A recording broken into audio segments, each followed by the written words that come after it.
Have you internalized this idea? Grace is God acting in our lives to bring about what we cannot do on our own.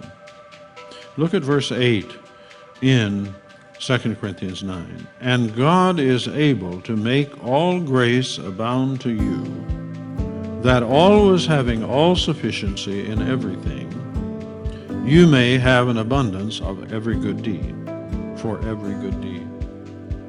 You see what grace is there? Is that guilt?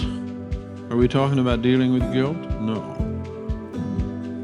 It's not just for guilt. Grace is for life. Guilt is one of the things we need it for. But when we're done with dealing with that, we still need grace.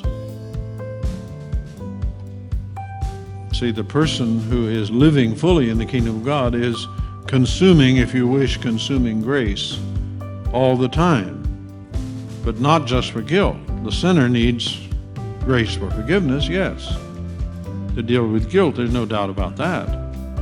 But compared to the grace that the saint uses in their lifetime, that's nothing.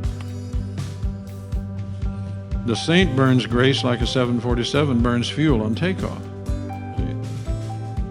They're burning it in quantities, because what they're doing is always accompanied by grace, and much more is being accomplished than they could possibly do on their own. And then one of the most famous passages on grace is Paul's statement, my grace is sufficient for you. This was not to make up for guilt. It was to supply the strength that Paul needed in his weakness to do the things that he needed to do. And because this was such a wonderful thing, you have the statement of Paul, most gladly, therefore, I would rather boast, here's where boasting comes in, about my weaknesses, that the power of Christ may dwell in me.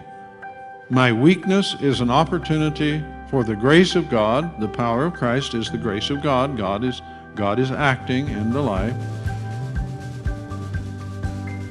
Thank God I'm weak. Now, try that on, would you? Thank God I'm weak. Why? Because when I'm weak, I get to know the power of God working in me.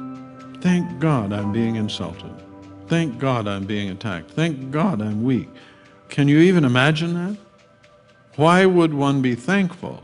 Because they expected to see God acting in that situation.